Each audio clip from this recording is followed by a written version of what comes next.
नमस्कार दोस्तों, आप देख रहे हैं एचवीएस स्टडीज़ और इस वीडियो में आपके लिए 26 जुलाई 2024 का करंट अफेयर लेकर आ गए हैं। करंट अफेयर के साथ साथ स्टैटिक जीके और रिलेटेड करंट अफेयर्स का रिवीजन करते हुए चलेंगे।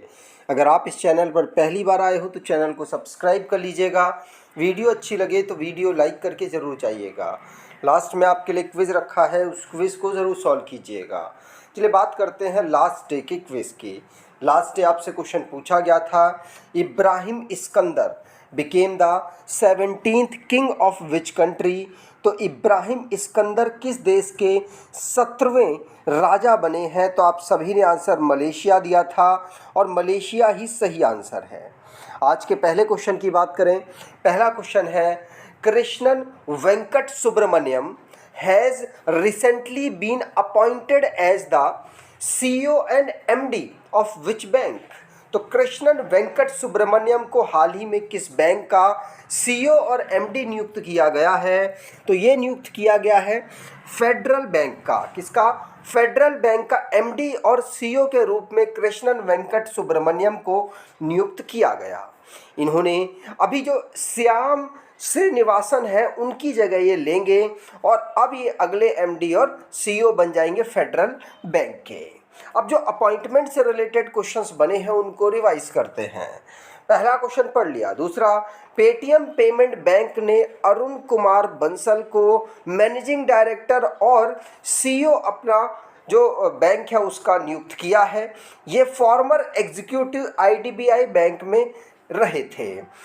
पॉल कगामे रवांडा के ये 4th टाइम प्रेसिडेंट बने हैं और राजेंद्र खन्ना ये एडिशनल नेशनल सिक्योरिटी एडवाइज़र के रूप में नियुक्त हुए हैं और अजीत डोवाल जो कि नेशनल सिक्योरिटी एडवाइज़र के रूप में नियुक्त हुए।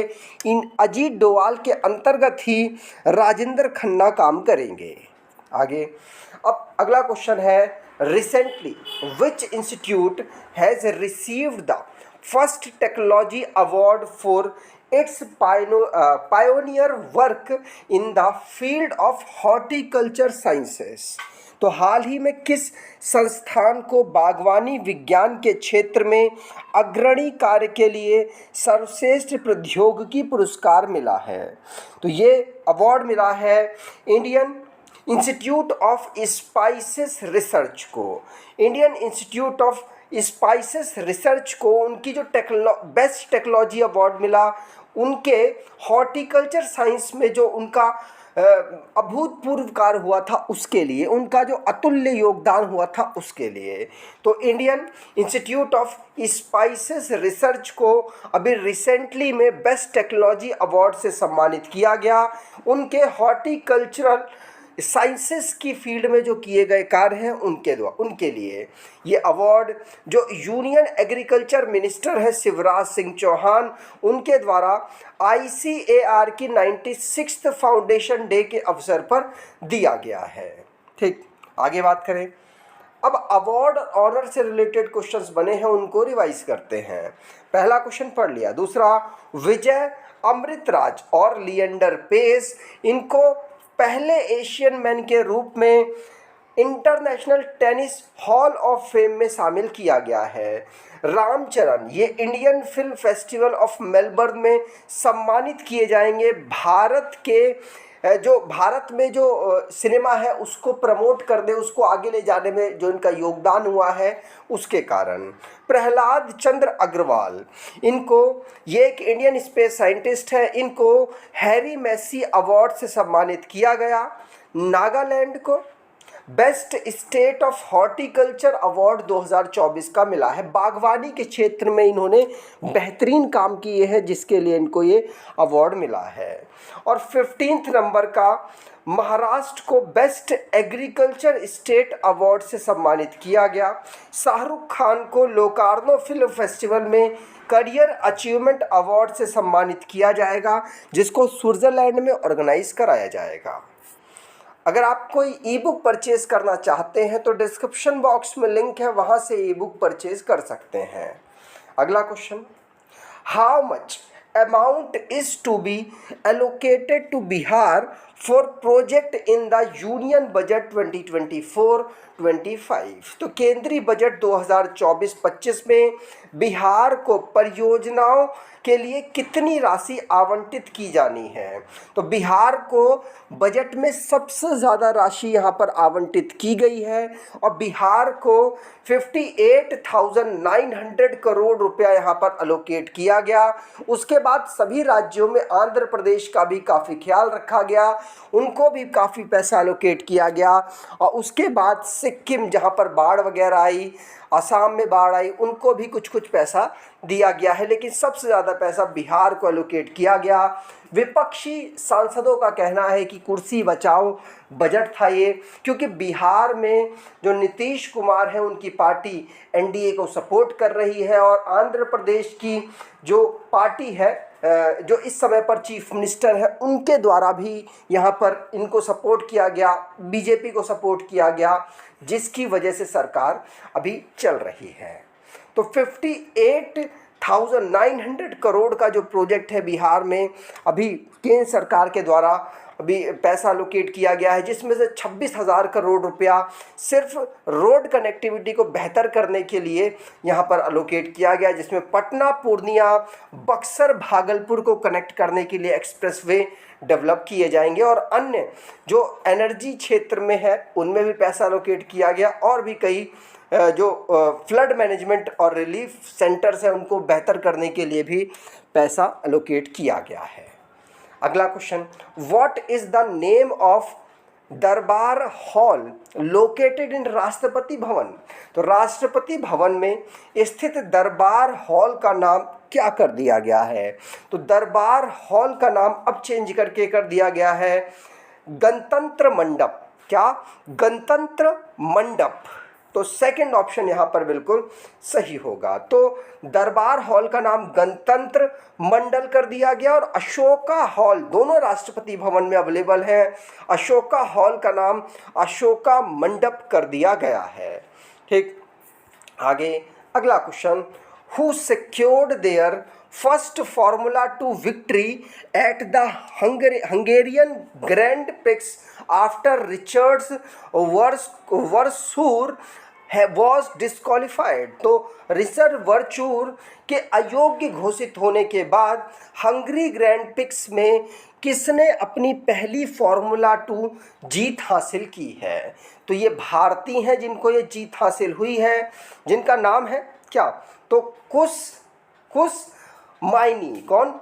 कुश माइनी यहाँ पर आंसर सही होगा। सेकंड ऑप्शन यहाँ बिल्कुल सही है। तो कुश माइनी इंडियन ड्राइवर है, पहली फार्मूला 2 रेस को हंगेरियन ग्रैंड प्रिक्स के रूप में जीते हैं। रिचर्ड वर्चूर को यहाँ पर डिस्क्वालीफाई किया गया, टेक्निकली जो उन्होंने रेस की उसकी वजह से यहाँ पर जीत दर्ज की है भारत के कुश माइनी ने।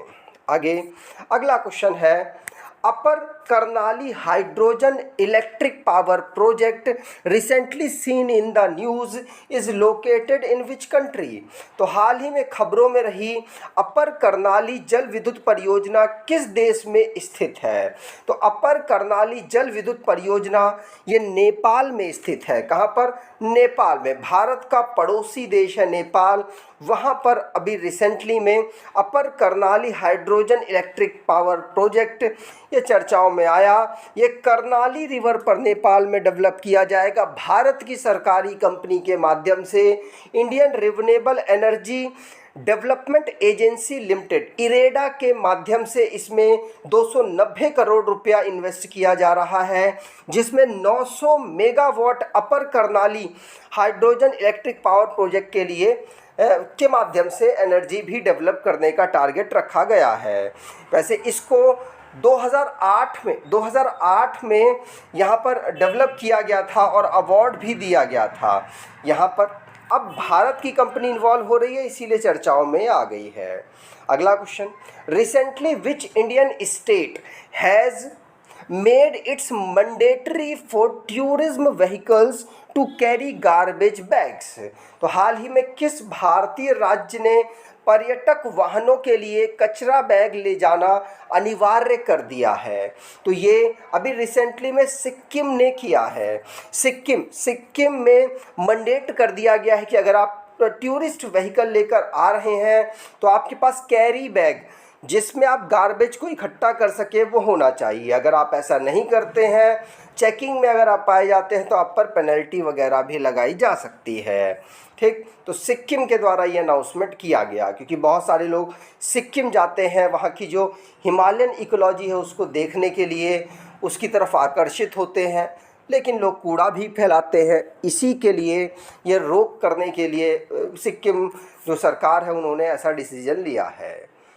अगला question, when is the Paris Olympic 2024 starting? तो पेरिस ओलंपिक 2024 को कब से शुरू किया जा रहा है? तो पेरिस ओलंपिक फ्रांस में हो रहा है। पेरिस से आपको पता भी चल रहा होगा। समर ओलंपिक है ये। दो प्रकार के ओलंपिक होते हैं, समर और विंटर। ये समर ओलंपिक है। समर ओलंपिक 4-4 साल के अंतराल में होते हैं। इसी प्रकार से विंटर ओलंपिक भी 4-4 साल के अंतराल में होते हैं, जिनमें पेरिस ओलंपिक अब इस बार 26 जुलाई से शुरू किया जा रहा है।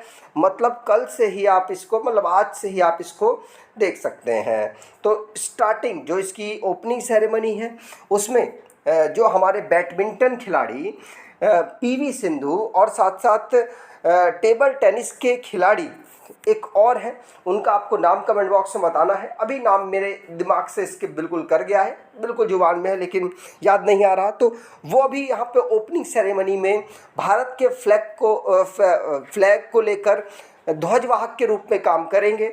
लेकिन इसको 26 जुलाई को किया जा रहा है, तो इसमें ये ध्यान रखिएगा भारत के 100 एथलीट्स यहाँ पर 69 मेडल के लिए compete करेंगे।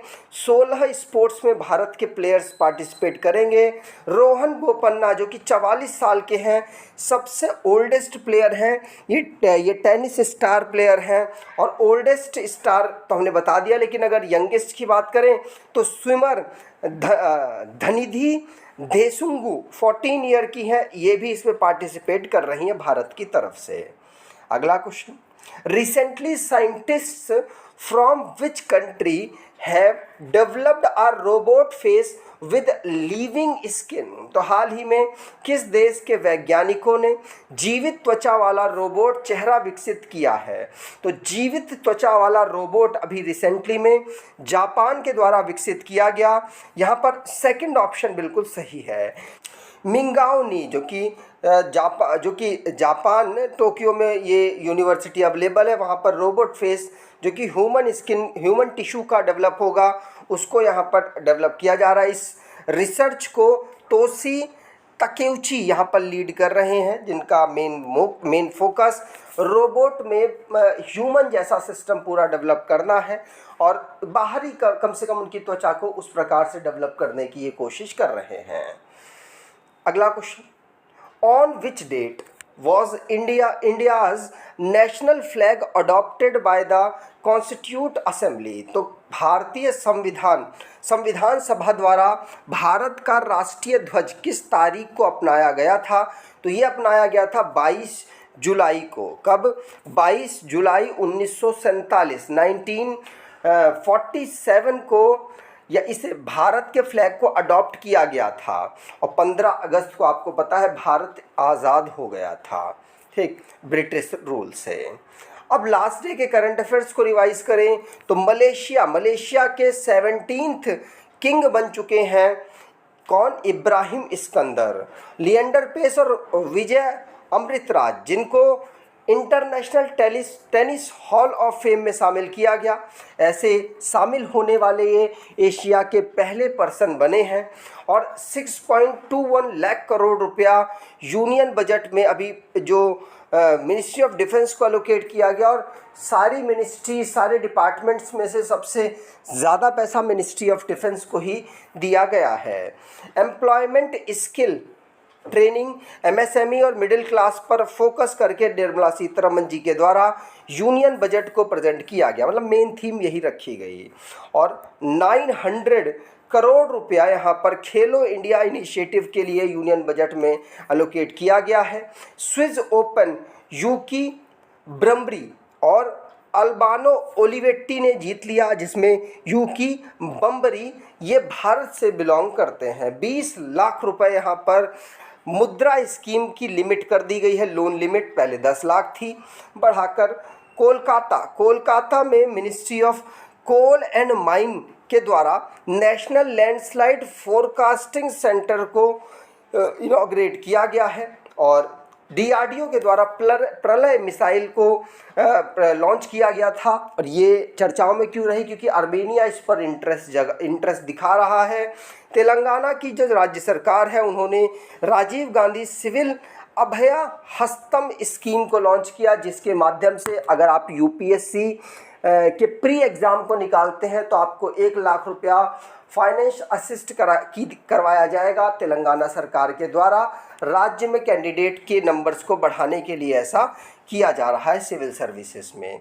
आज के क्विज़ की बात करें तो who secured their first Formula 2 victory at the Hungarian Grand Prix after Richard Verschoor was disqualified. तो रिचर्ड वर्चूर ने अयोग्य घोषित होने के बाद हंगरी ग्रैंड प्रिक्स में किसने अपनी पहली फार्मूला 2 जीत हासिल की है?